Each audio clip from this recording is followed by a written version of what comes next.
Let's do it. Hi friend, this is Ritesh Patel और आज फिर से हाजिर हूँ एक नई वीडियो के साथ। तो चलिए स्टार्ट करते हैं आज शिशुनाग वंश से, जो कि मैंने पिछले वीडियो में हर्यक वंश को मैंने आपको पढ़ाया था और नाग दशक जिसका आखिरी रूलर था, आखिरी शासक था, और नाग दशक को ही मारकर शिशुनाग वंश की स्थापना करता है। तो चलिए स्टार्ट करते हैं शिशुनाग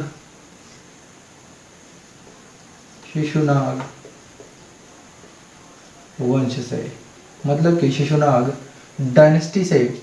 इसका जो रूलिंग पीरियड है, मतलब कि जो शासन काल है, वो है तकरीबन 412 ईसा पूर्व से लेकर के 344 ईसा पूर्व तक।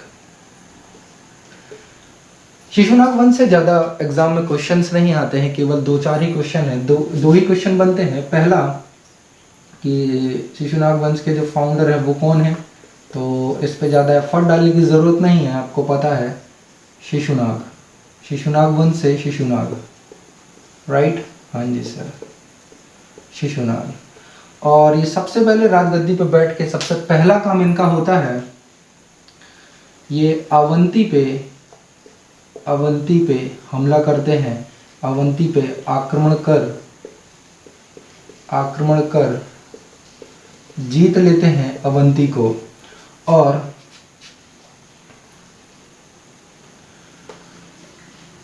उसके बाद अवंती में एक चल रहा था वंश। कौन सा वंश था? मैंने आपको बताया था चंद्र प्रद्योत नाम का एक शासक हुआ करता था बिंबिसार के समय, जिसको पीलिया से पीड़ित था वो, और पीलिया के पीड़ित के कारण बिंबिसार ने अपने राजवैद्य जीवक को भेजा था पीलिया ठीक करने के लिए। तो ये वही वंश है, प्रद्योत वंश, जिसको पूरा का पूरा सर्वनाश करता है कौन? शिशुनाग, है ना? सर्वनाश कर देता है। उसके बाद ये इससे एक और इम्पोर्टेंट क्वेश्चन है, वो है कि इसने अपनी जो राजधानी थी वो पाटलिपुत्र से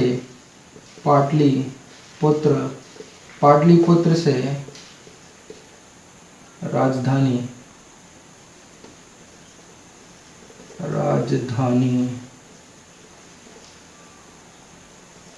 पाटलिपुत्र से वैशाली कर ली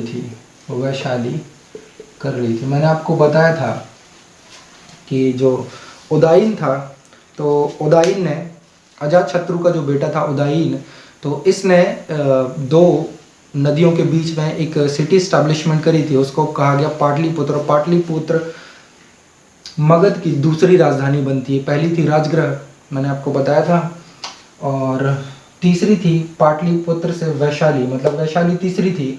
और इसके बाद इसी का बेटा आता है अजातशत्रु,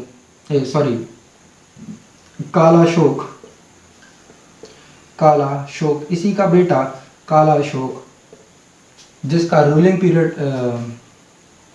कालाशोक का हालांकि रूलिंग पीरियड ज़्यादा स्पेसिफाई नहीं है। ये पूरा का पूरा शिशुनाग वंश 412 से, क्योंकि दो ही लोग शासन करते हैं, कालाशोक और शिशुनाग। तो कालाशोक का जो सबसे इम्पोर्टेंट चीज़ है, कालाशोक की जो इम्पोर्टेंट चीज़ है, जो एग्ज़ाम के पॉइंट ऑफ व्यू से इम्पोर्टेंट है, वो है कि भाई सेकेंड बुद्धिस्ट काउंसिल यहीं इसी के समकालीन पे हुई थी। सेकेंड बुद्धिस्ट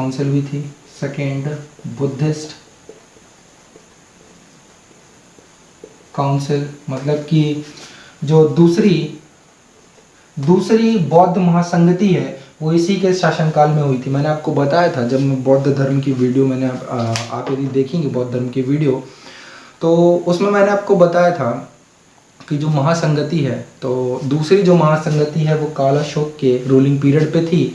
और वहीं पर जो इनके अनुयायी हैं, बौद्ध धर्म के जो अनुयायी हैं, वो डिवाइड हो जाते हैं। एक होते हैं स्थावीर और एक होते हैं महासंज्ञक। स्थावीर जो कि घर में रह करके ही बौद्ध धर्म को फॉलो करते हैं, लेकिन जो महासंज्ञक के होते हैं वो घर को त्याग करके, मतलब कि महाभिनिष्क्रमण कर करके बौद्ध धर्म को फॉलो करते हैं। तो यहीं पे ये हुआ था। और उसके जो चेयरमैन थे वो सबक मीर थे, शायद आपको याद होगा, आप पन्ना पलटा करके देखेंगे तो आपको पता चल जाएगा। तो ये उसका बेटा था काला अशोक, सेकेंड बुद्धिस्ट काउंसिल। ये एक इम्पॉर्टेंट थिंग है, आप याद रखिएगा, है ना, इसके रूलिंग पीरियड पे। और इस पे एक और काम होता है, काला अशोक को काकवर्ण भी बोलते हैं, याद रखिएगा, ये एग्जाम के पॉइंट ऑफ व्यू से इम्पोर्टेंट है ना, काकवर्ण, काला अशोक या काकवर्ण। और इसने वैशाली से जो राजधानी थी, वैशाली से इसने वापस से वैशाली से वापस से पाटलिपुत्र इसने राजधानी को ट्रांसफ़र कर दिया, राइट। हाँ जी सर। उसके बाद जो आपको जो इसका लास्ट रूलर होता है शिशुनाग वंश का, जो लास्ट रूलर होता है, आखिरी शासक जिसको हम बोलते हैं, वो होता है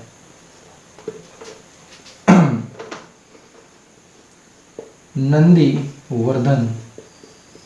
और नंदीवर्धन ही वो शासक था जिसको मारा।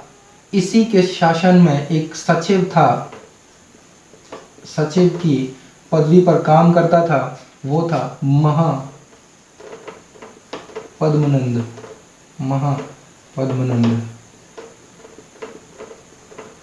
और बस महापद्मनंद ने मारा किसको,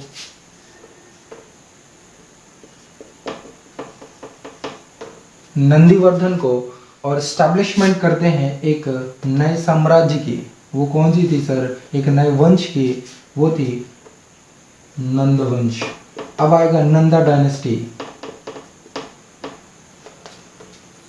is the last ruler of Shishunaga वंश नंदीवर्धन। उसी के शासन काल में इसी के शासन जो राज्य था इसका, उसी में थे सचिव महापद्मनंद, जो कि किल करते हैं नंदीवर्धन का और एस्टैब्लिशमेंट करते हैं नंद वंश का।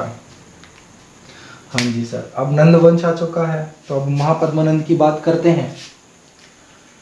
तो चलिए, आई होप आपने उतार लिया होगा, स्क्रीनशॉट ले लीजिए, राइट। चलिए,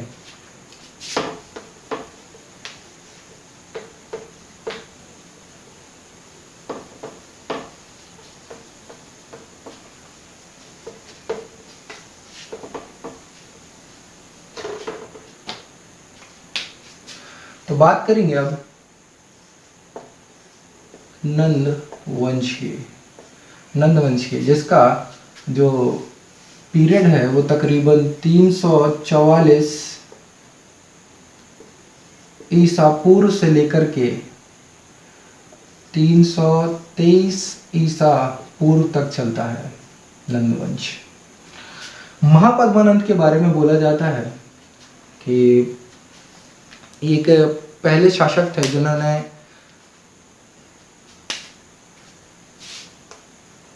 नंद वंश का एस्टैब्लिशमेंट महापद्मनंद थे। और ये एक ऐसे शासक थे, एक ये इतने महाशक्तिशाली थे कि इनको परशुराम का दूसरा रूप भी कहा जाता था। ये अक्सर एग्जाम में पूछा जाता है कि मगध का शासनकाल में किस शासक को परशुराम का रूप माना जाता है। तो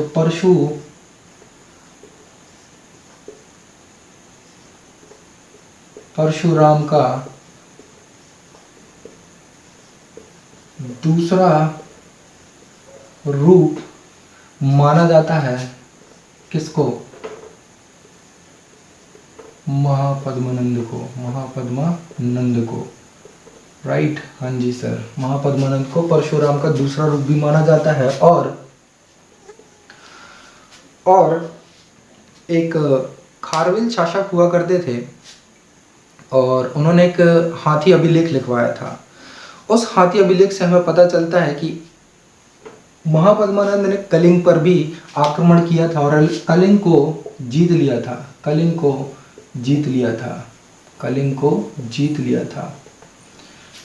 जीता था। और इसके बाद हमें बौद्ध धर्म और जैन धर्म से हमको पता चलता है बौद्ध धर्म और जैन धर्म से हमको पता चलता है कि तकरीबन महापद्मानंद के 8 पुत्र थे, 8 पुत्र थे, और हर पुत्र एक एक करके राजगद्दी पर बैठता है और रूल करता है, और आखिरी पुत्र जो होता है वो होता है धनानंद। धनानंद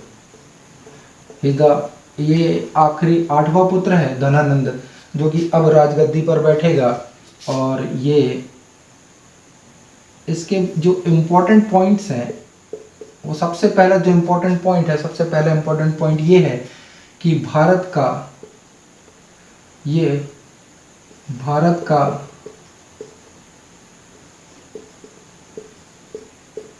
प्रथम सम्राट माना जाता है। प्रथम सम्राट, भारत का प्रथम सम्राट है ये। और स्टैंड आर्मी रखने वाला, मतलब कि स्थायी सेना रखने वाला पहला शासक, स्थायी सेना रखने वाला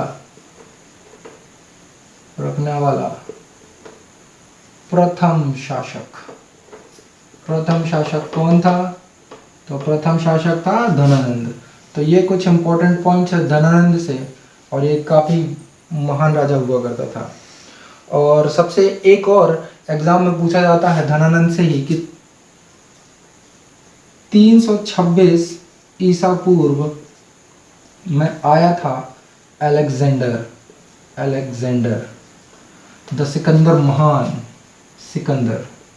इतिहासकार इसे सिकंदर के नाम से बुलाते हैं, सिकंदर के नाम से बुलाते हैं इसे। तो तकरीबन नंदा डायनेस्टी से इतने ही क्वेश्चन आते हैं, ऑलमोस्ट, है ना। तो आपको इतनी ही बातें ध्यान में रखनी है। और ये जो मैंने आपको बताया कि भाई पहले हर्यक वंश आया, फिर शिशुनाग वंश आया, और उसके बाद नंद वंश आया, और उसके बाद अब इन्वेजन्स होंगे, अब आक्रमण होंगे, विदेशी आक्रमण होंगे। और अब विदेशी आक्रमण मैं आपको बताता हूँ कि कहाँ से होंगे। भाई सिकंदर आ गया है, आपसे एग्जाम में पूछा जाएगा कि अलेक्जेंडर या सिकंदर किसके शासनकाल में आया था, तो आप बताएंगे धनानंद के शासनकाल में। और उस समय डायनेस्टी कौन सी चल रही थी? तो नंदा डायनेस्टी चल रही थी, मतलब ये नंद वंश चल रहा था। तो चलिए, तो ये बात हो गई हमारी। अब नंदा वंश खत्म हो चुका है। अब हम बात करेंगे इन्वेजन्स की, मतलब कि आक्रमण की, विदेशी आक्रमणों की हम बात करेंगे। और विदेशी आक्रमण को बताने के लिए मुझे ये बताना होगा कि विदेशी आक्रमण हुआ कहाँ से था।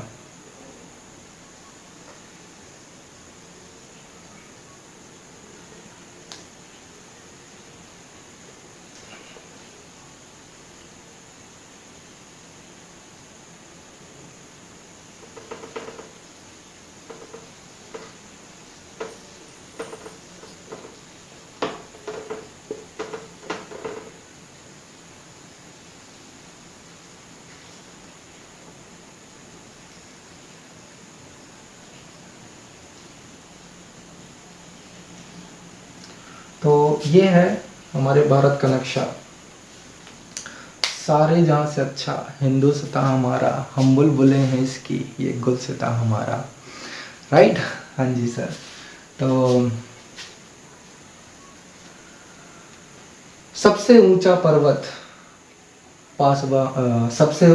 पर्वत हमसाया सा, और यही संतरी हमारा, और यही पासवा हमारा। कुछ इस तरीके से थे लफ्ज इसके। और संतरी का मतलब ही तो होता है पहरेदार। कौन था सर पहरेदार? तो पहरेदार था हिमालय पर्वत, और संतरी रक्षा करने वाला। तो तकरीबन यहाँ से लेकर के यहाँ तक तो हमारे हिमालय ने हमारी रक्षा की है, क्योंकि उस समय हिमालय को, या अभी भी हिमालय पे चढ़ना इतना आसान नहीं है। ये किसी वंश या किसी शासक को इस तरफ आकर के आक्रमण कर दे, ये इम्पॉसिबल सा था। और उसके बाद यहाँ पर तो पूरा का पूरा पूरा का पूरा पानी भरा हुआ था। हाँ जी सर, अभी भी तो पानी भरा हुआ है। तकरीबन यहाँ तक तो पानी ही भरा है पूरे में, है ना। हाँ जी sir. Bay of Bengal, Arabian sea and हिंद महासागर, राइट। तो उसके बाद बचता है केवल इतनी सी जगह। सर ये भी तो है। नहीं भाई, ये कच्छ है, ये दलदली एरिया है, ये दलदली एरिया। यहाँ से आओगे तो दलदल में फंस के मर जाओगे भाई, यहाँ से मत आना। तो अब जो भी इन्वेजन्स होंगे सर, अब यहीं से होंगे। जो भी आक्रमण होंगे बस इतने से ही एरिया से होंगे। सोचिए एक बार कि भाई इतनी सी जगह है, केवल इतनी सी, और इतनी सी जगह में इतने सारे लोग आए, और हम कब से कब तक गुलाम थे, आप सोच सकते हैं। चलिए, बड़ी सोचने और काफ़ी विचित्र बात थी ये कि इतनी सी जगह थी और हम इतने साल तक गुलाम थे। बहुत ही, तो बस इन्वेजन से ही होंगे, मतलब कि अब ईरानी यहाँ पर हैं और यहाँ होगा यूनानी। तो पहले ईरानी आक्रमण होगा और इसी से आकर्षित होगा यूनानी, मतलब कि अलेक्जेंडर आएगा यहाँ से, और जो कि ईरान को ख़त्म करेगा और घुसेगा भारत पे, और फिर अंबाजी से टकराएगा। अंबाजी के बाद टकराएगा किससे? अंबाजी के बाद टकराएगा पोरस से, जो कि कौरव का एक आखिरी शासक था।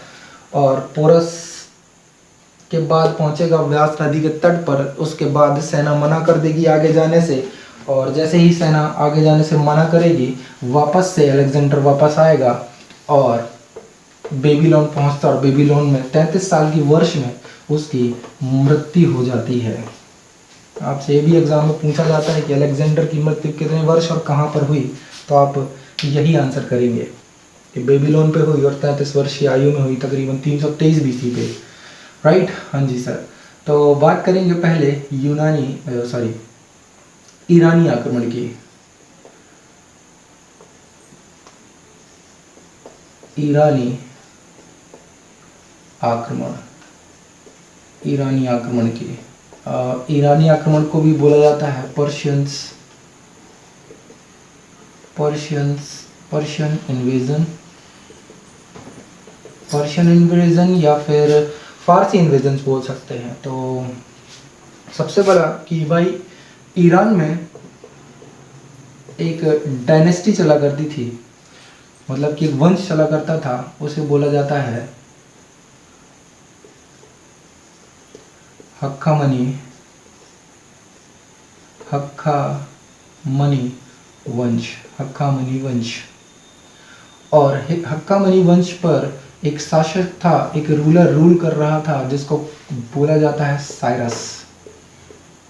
साइरस द्वितीय। तकरीबन 558 बीसी पे ये हक्कामनी वंश की स्टैब्लिशमेंट करता है और राजगद्दी पर बैठता है, लेकिन 529 बीसी तक इसकी मृत्यु हो जाती है, और इसी का बेटा होता है डेरियस, और इसे भारतीय इतिहासकार दारा के नाम से भी संबोधित करते हैं, बताते हैं कि भाई ये डेरियस जो था ये दारा था। तो साइरस से आपको एक इम्पॉर्टेंट बात याद रखनी है कि यदि आपके एग्जाम में क्वेश्चन पूछा जाए कि भारतीय उपमहाद्वीप पर पहला आक्रमण करने वाला कौन था, तो वो था साइरस। भारतीय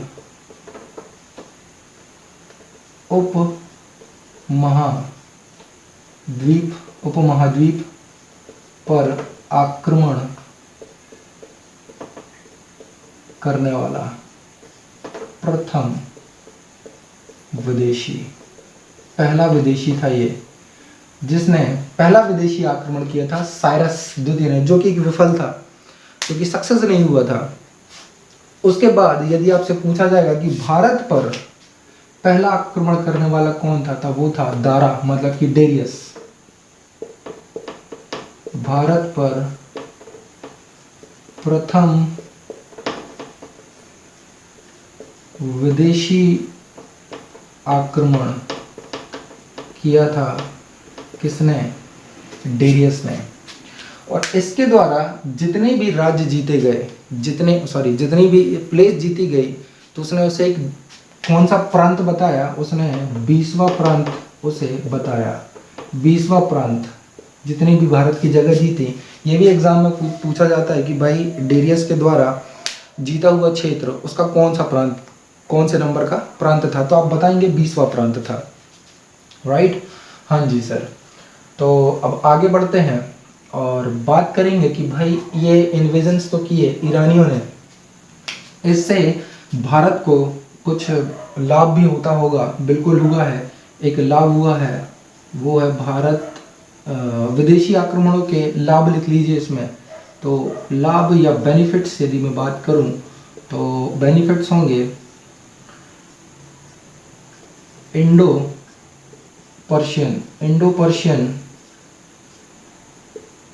पर्शियन व्यापार स्टार्ट हो गया, राइट? इंडो पर्शियन व्यापार स्टार्ट हो जाता है। उसके बाद एक लिपि थी जो कि ईरान की लिपि, जिसे अरमाइक लिपि कहा जाता था ईरानी भाषा में, उसे भारतीय इतिहासकारों ने खरोष्ठी लिपि बताया है, खरोष्ठी लिपि बताई है, जो कि लिखी जाती थी दाएं से बाएं, दाएं से बाएं की ओर, दाएं से बाएं की ओर, राइट? हाँ जी सर। तो इम्पोर्टेंट काम क्या हुआ, मतलब कि बेनिफिट क्या थे? हमने पर्शियंस के साथ, ईरानियों के साथ व्यापार करना स्टार्ट कर दिया और उसके बाद हमें खरोष्ठी लिपि भी मिलती थी जो कि दाएं से लेकर के बाएं तक हम पढ़ते या लिखते थे। तो ये एक बेनिफिट थे, ये लाभ थे। और काफ़ी सारे सोना लेकर के गए थे हमारे यहाँ से डेरियस ने, दारा ने, और इसी के कारण नज़र पड़ती है किसकी? अलेक्जेंडर की। तो बात करेंगे अलेक्जेंडर आया कहाँ से।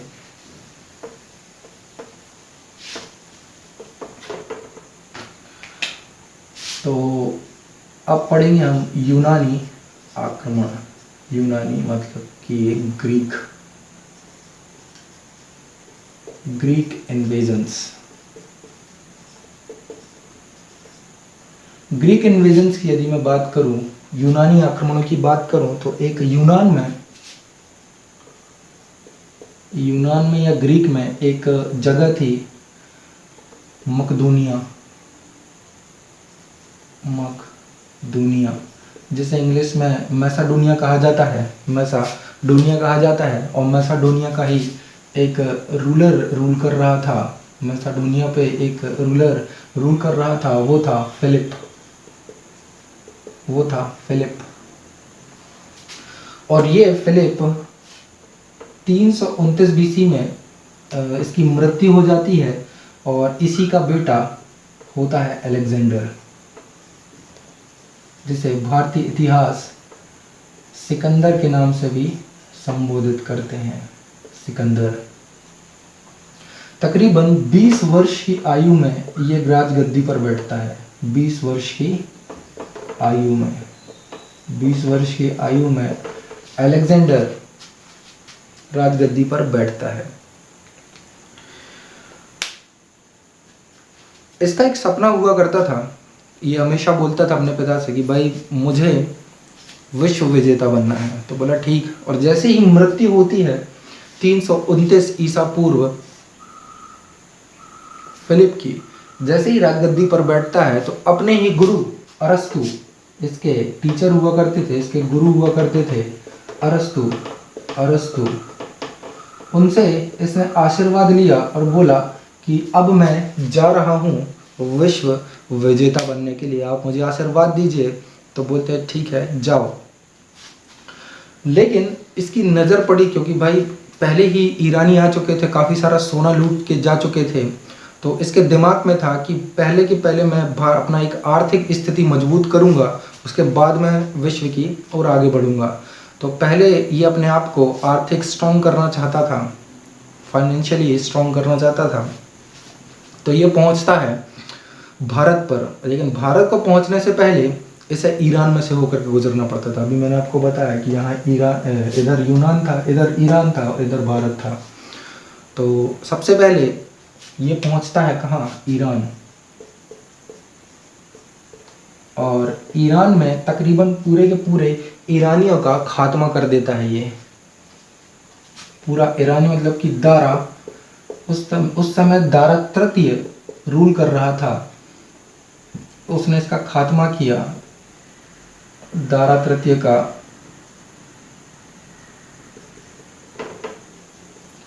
सर्वनाश किया।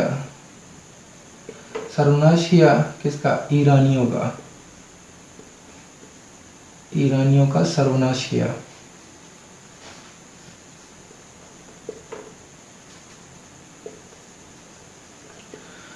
भाई अलेक्जेंडर चलता है ईरान और दारा तृतीय को मारता है और ईरानियों को खत्म कर देता है। उसके बाद भाई उसका ईरान में तो रुकना नहीं था, उसको आना तो भारत था, सोना लूटना था, फाइनेंशियली स्ट्रांग होना था। तो घुसता है भारत पर, और सबसे पहले ही जैसे ही घुसता है तो गांधार की, मैंने आपको बताया था कि गांधार की राजधानी हुआ करती थी तक्षशिला। तक्षशिला,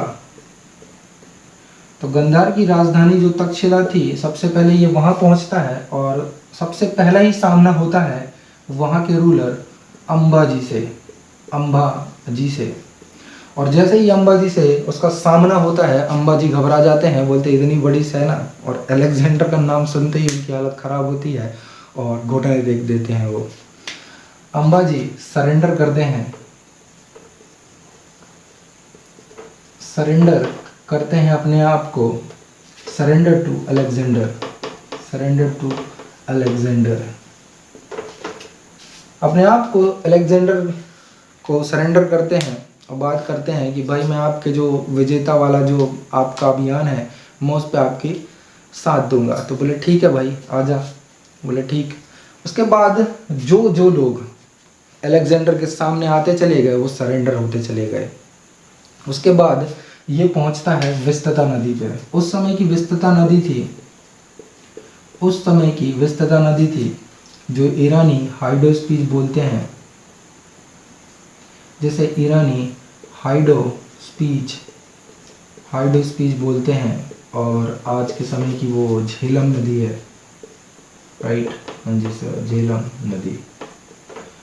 तो जैसे ही यहाँ पर पहुँचते हैं टकराव होता है एक कौरवी शासक, एक आखिरी कौरवी शासक से। कौरव शासक था, कौन था सर? तो वो था पोरस। और जैसे ही पोरस का सामना होता है अलेक्जेंडर से, जैसे ही पोरस का सामना होता है अलेक्जेंडर से, तो पोरस इतना वीर था, इतना पराक्रमी था कि वो घुटने टेकने वालों में से नहीं था। तो उसने आक्रमण करने की ठानी और उसने बोला कि मैं तो आक्रमण करूंगा, भले हार जाऊं। तो बात यही होती है कि आक्रमण तो किया जाता है पोरस के द्वारा, लेकिन वो हार जाता है। और इसी युद्ध को, पोरस और अलेक्जेंडर के युद्ध को ही कहा जाता है हाइडो स्पीच का युद्ध या झेलम का युद्ध। हाइडो स्पीच का युद्ध या झेलम का युद्ध। एक युद्ध होता है जो कहलाता है हाइडो स्पीच